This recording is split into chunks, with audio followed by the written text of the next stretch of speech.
Assalamualaikum warahmatullahi wabarakatuh.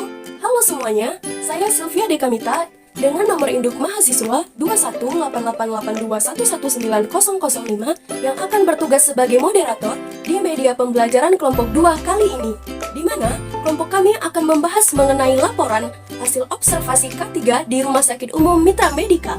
Namun, tentu saja saya tidak sendiri karena saya akan ditemani oleh rekan-rekan saya, yaitu ada Dian Melati, Fikih Nugraha El Islami, Friska Priscilia, dan yang terakhir adalah Sari Rahayu.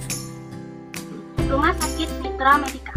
RSU Mitra Medica, rumah sakit swasta yang ada di kawasan Medan Utara, Jalan Kaelio Sudarso, kilometer 7,5, Kelurahan Tanjung Mulia, Kecamatan Medan Deli, yang merupakan kepemilikan swasta di bawah naungan Yayasan Mitra Medica dengan klasifikasi kelas C, yang telah mendapatkan penetapan kelas dari Kementerian Kesehatan Nasional melalui SK Penetapan Menteri Kesehatan Nomor HK 02 03 1 0972 2014. Berdiri sejak 3 Januari 2004 berdasarkan Surat Keputusan Kepala Dinas Kesehatan Kota Medan Nomor 4450175 RS 11104 dengan nomor izin penyelenggaraan 4409697-905 tertanggal 26 September 2005. Selanjutnya, Kebijakan Keselamatan dan Kesehatan Kerja atau K3. Kebijakan Kesehatan dan Keselamatan Kerja atau K3 disusun dengan tujuan agar program K3 dapat dilaksanakan dengan baik. Untuk mempermudah pelaksanaan program K3, RSU membentuk organisasi K3. Pelaksanaan program K3 bukan hanya merupakan tanggung jawab dari organisasi K3 saja, tetapi merupakan tanggung jawab seluruh karyawan atau pekerja di RSU. Terdapat kebijakan umum atau seperti polis, keselamatan dan kesehatan kerja yang dikeluarkan oleh pimpinan puncak atau direktur secara tertulis. Untuk keberlangsungan penerapan K3 dengan baik, maka rumah sakit juga memiliki prosedur keselamatan dan kesehatan kerja Standard Operation Procedure atau SOP. Selanjutnya, sistem keselamatan kerja dalam penyediaan APD. Tujuan dari penyediaan APD adalah untuk melindungi keselamatan tenaga kerja dari faktor bahaya dan potensi bahaya yang dapat mengancam keselamatan maupun kesehatan tenaga kerja. Pada Undang-Undang Nomor 1 Tahun 1970 tentang Keselamatan Kerja, Pasal 14 Sub C mengenai kewajiban pengurus-pengurus untuk menyediakan secara cuma-cuma semua APD yang diwajibkan pada tenaga kerja yang berada di bawah pimpinan dan menyediakan bagi orang lain yang memasuki tempat kerja tersebut, disertai dengan petunjuk-petunjuk yang diperlukan menurut ditunjuk pengawas atau ahli K3. Jadi sebaiknya pekerja dapat perlindungan APD dan dapat arahan mengenai K3 dalam penyediaan APD. Adapun yang digunakan di Rumah Sakit Umum Mitra Medica adalah 1. Helm. Berbagai macam warna helm yang terutama adalah helm warna merah bertugas sebagai pemadam api, warna biru bertugas sebagai mengevakuasi pasien, warna putih bertugas mengamankan dokumen-dokumen, dan yang terakhir adalah warna kuning bertugas mengamankan alat-alat medis. Selanjutnya adalah sarung tangan. Biasanya dipakai oleh tenaga medis agar terhindar dari droplet pasien dan mencegah terjadinya infeksi silang serta penularan kuman. Masker, terdapat berbagai macam masker, ada masker bedah hingga masker kain. Nah, masker ini digunakan untuk mencegah penularan dan penyebaran penyakit, mengurangi paparan partikel berbahaya. Fire Smoke Detector HEPA adalah alat pendeteksi asap atau api. Alat ini memiliki sensor atau detektor khusus yang berfungsi untuk memindai seluruh ruangan. Jika detektor atau sensor tersebut mendeteksi adanya asap, maka perangkat akan segera bekerja. Selanjutnya adalah hydrants, adalah sistem salah satu pemadam kebakaran yang berhubung dengan sumber air yang bertekanan dan mendistribusikan air ke lokasi pemadam dengan laju yang cukup. Jadi, alat ini bermanfaat untuk pemadam api tanpa membuat penggunanya khawatir terjadinya kekurangan pasokan air. Dan yang terakhir adalah tersedianya alat pemadam kebakaran, salah satunya adalah APAR. APAR atau alat pemadam api ringan adalah alat yang digunakan untuk memadamkan api atau mengendalikan kebakaran kecil. APAR umumnya berbentuk tabung yang diisikan dengan bahan pemadam api yang bertekanan tinggi.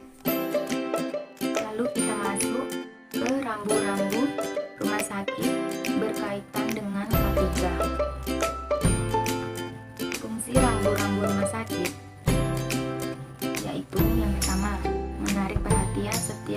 karyawan agar selalu mengutamakan kesehatan dan keselamatan kerja. Yang kedua, menunjukkan adanya kemungkinan bahaya di tempat kerja yang tidak terlihat jelas oleh pandangan mata. Yang ketiga, memberikan pengarahan dan menampilkan informasi secara umum kepada karyawan. Yang keempat, memberitahukan kepada seluruh karyawan setiap lokasi di tempat bekerja yang mengharuskan mereka menggunakan pelindung diri. Yang kelima, menunjukkan di mana lokasi tempat penyimpanan peralatan darurat keselamatan kepada pekerja. 6. Memberikan peringatan waspada terkait beberapa perilaku dan tindakan yang sebaiknya tidak dilakukan di tempat kerja. Penggunaan rambu-rambu rumah sakit, yaitu merah berartikan bahaya, dan juga kebakaran suatu cairan kimia yang mudah terbakar. Orange yang berartikan peringatan, warning, atas suatu mesin yang menyebabkan kecelakaan. Kuning berartikan waspada. Hijau berartikan keamanan atau biasanya juga dipakai sebagai titik kumpul emergensi atau tempat penyimpanan P3K. Biru berartikan perhatian sebagai himbauan. Ungu diartikan radiasi jika digabungkan dengan warna kuning. Hitam dan putih biasanya merujuk artinya kepada kerapian dan sebuah tanda saja. Adapun rambu-rambu rumah sakit lainnya yaitu label limbah B3 yang mudah menyala apabila berkontak langsung dengan panas, suhu api, atau sumber lainnya. Dipasang pada wadah kemasan limbah B3 yang mudah terbakar, contohnya petrol, aseton, dan sumber benda cair lainnya. Selanjutnya adalah label limbah B3 bahan padat yang mudah menyala apabila berkontak langsung dengan panas, suhu api, atau benda padat lainnya yang mudah terbakar.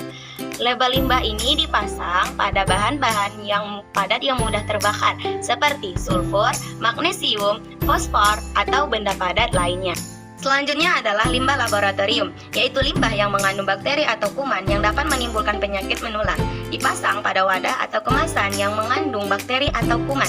Misalkan tisu bekas pasien, jarum suntik bekas, organ tubuh yang diamputasi, dan bangkai hewan yang terinfeksi. Selanjutnya adalah label limbah B3 yang bersifat korosif, dapat merusak jaringan tubuh, menyebabkan iritasi terhadap kulit, dan menyebabkan proses pengkaratan pada lempeng baja. Dipasang pada wadah atau kemasan limbah B3 bahan korosif atau pengkaratan, misalnya sisa asam cuka, asam sulfat, dan limbah asam dari baterai. Selanjutnya adalah label limbah B3 yang berbahaya bagi lingkungan karena dapat merusak ekosistem. Memiliki warna dasar dengan piktogram pohon, ikan, dan tumpahan limbah B3. Dipasang pada wadah atau kemasan limbah B3 yang berbahaya bagi lingkungan. Misalnya, tributil klorida, tetroklorometan, dan petroleum bensin. Kemudian, selanjutnya adalah mengingatkan pekerja akan bahaya ledakan yang ada di tempat kerja. Bahan mudah meledak merupakan bahan yang ada pada suhu dan tekanan standar 25 derajat Celcius 760 mmHg dapat meledak. Melalui reaksi kimia atau fisik, bahan mudah meledak juga dapat menghasilkan gas dengan suhu dan tekanan tinggi yang dapat merusak lingkungan. Selanjutnya adalah tanda dengan piktogram berupa gambar tengkorak berpotensi membahayakan bahan kimia atau beracun. Bahan kimia sangat berbahaya karena dapat menyebabkan gangguan kesehatan akut atau kronis. Pada konsentrasi sangat tinggi, bahan ini bahkan dapat menyebabkan kematian, baik itu masuk ke dalam tubuh karena tertelan, terhirup, atau kontak dengan kulit. Selanjutnya, larangan menggunakan lift saat terjadi kebakaran dan gempa bumi ditujukan jika terjadi kecelakaan dan bencana alam, maka jangan mencoba menggunakan lift untuk keluar, dikarenakan bisa terjadi arus listrik mati dan mengakibatkan lift tidak berjalan dan berakhir terjebak. Pada bagian bawah rambu darurat penunjuk arah jalan atau denah tercepat keluar dari rumah sakit kalau ada kebakaran, bencana alam, dan lain-lain. Selanjutnya adalah rambu jalur evakuasi, adalah rambu jalur penyelamatan dalam situasi darurat bencana menuju ke tempat yang aman. Rambu petunjuk jalur evakuasi. Petunjuk jalur evakuasi mutlak dibutuhkan agar para penghuni gedung tidak kebingungan saat terjadi bencana.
Berikut kami tampilkan dokumentasi hasil observasi kami ke Rumah Sakit Mitra Medika. Demikianlah hasil presentasi kami, lebih dan kurang kami mohon maaf. Semoga bermanfaat. Billahi taufiq wal hidayah. Wassalamualaikum warahmatullahi wabarakatuh.